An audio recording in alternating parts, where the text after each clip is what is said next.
प्रधानमंत्री नरेंद्र मोदी ने 13 सितंबर को मणिपुर में यह बातें कहीं। वह बोले कि नेपाल की पहली महिला प्रधानमंत्री के तौर पर सुशीला कार्की जी का शपथ लेना महिलाओं के सशक्तिकरण का बेहतर उदाहरण है। यही नहीं, मोदी ने सुशीला जी के नेपाल की अंतरिम पीएम बनने के साथ ही भरोसा जताया कि अब वहां शांति, स्थिरता और समृद्धि आएगी। इस दौरान उन्होंने सड़कों पर उतरे युवाओं को लेकर भी बयान दिया। उन्होंने कहा, मैं नेपाल को उनके उज्जवल भविष्य के लिए शुभकामनाएं देता हूं। असल में नेपाल अभी हाल ही में हिंसा की आग से बाहर निकला है, क्योंकि भ्रष्टाचार आरोपों और सोशल मीडिया बैन में से पैदा हुए चिंगारी के बाद वहां युवक सड़क पर उतर आए, प्रदर्शन हुए। मीडिया रिपोर्ट्स के मुताबिक इस प्रदर्शन में 51 लोगों की अब तक मौत हुई। जब लोगों की मौत हुई तो प्रदर्शन और उग्र हो गया। नेपाल की संसद को आग में फूंक दिया गया, कई मंत्रियों के घरों में तोड़फोड़ की गई, यहाँ तक कि पूर्व प्रधानमंत्री और उनके परिवार के साथ मारपीट तक हुई। इन सब के बीच दबाव में केपी शर्मा ओली ने 9 सितंबर को इस्तीफा दे दिया और सुरक्षित जगह पर भाग निकले। उनके इस्तीफे के बाद 4 दिनों तक राजनीतिक हलचल जारी रही। सेना सड़कों पर उतर गई और कर्फ्यू लगाया गया, जिसके बाद नेपाल में स्थिति सामान्य हुई। दूसरी तरफ काठमांडू के mayor Balendra Shah Nepal electricity authority के प्रमुख रहे। कुलमान घी सिंह का नाम अंतरिम प्रधानमंत्री के लिए चर्चा में रहा। पूर्व मुख्य न्यायाधीश सुशील कार्की को भी अंतरिम प्रधानमंत्री बनाए जाने की मांग तेजी से पकड़ती हुई नजर आई, लेकिन आखिरकार 12 सितंबर की रात सुशीला कार्की को ही नेपाल के अंतरिम मुखिया बना दिया गया। सुशीला कार्की 2016 में नेपाल की पहली महिला मुख्य न्यायाधीश बनी थी और भ्रष्टाचार के खिलाफ उनकी सख्त छवि है। भ्रष्टाचार को बिल्कुल नहीं सहती हैं। यही वजह है कि युवाओं का भरोसा उन पर ज़्यादा दिखाई दिया है।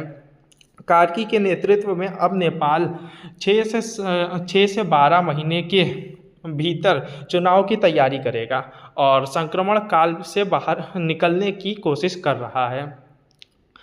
नेपाल में अब धीरे धीरे हालात सामान्य हो रहे हैं।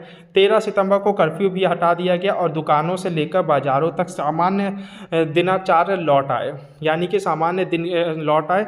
लोग अभी रोज़मर्रा की ज़िंदगी जी रहे हैं। काठमांडू की सड़कों पर अब जो हालात हैं वो सामान्य तौर पे नज़र आ रहे हैं, ख़ास तौर पे काठमांडू के आसपास और काठमांडू के अंदर, यानी हर इलाके के अंदर अभी भले ही कुछ ही घंटे की ढिलाई कर्फ्यू में दी गई है, लेकिन जो हालात हमने कल रात को देखी, यानी जब कल में से अंतरिम सरकार के मुखिया के तौर पे सुशीला कार्की के नाम ऐलान किया गया, उनको जिम्मेदारी दी गई। अब फैसला लगभग तय हो गया है कि क्योंकि जैनजी जो प्रदर्शन कर रहे थे उन्होंने खुद ही मांगे पूरी हो चुकी हैं, तो फिलहाल के लिए अब सारा मामला शांत हो रहा है। जैनजी की जितनी मांगे थी उनके मुताबिक वो सारी पूरी हो गई हैं और जो नहीं हुई हैं धीरे धीरे पूरी की जा रही हैं।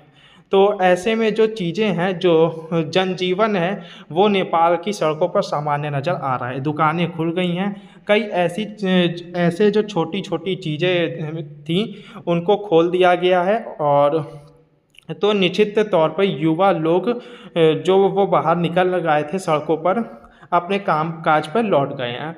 जिन संस्थानों को जला दिया गया था या जिनका नुकसान पहुंचा, उनको सुचारू रूप से चलाने की प्रक्रिया शुरू की जा रही है। लगातार वहाँ पर इलेक्ट्रिसिटी हो, दूसरी चीज़ों हो, उनको दोबारा से रिस्टोर किया जा रहा है।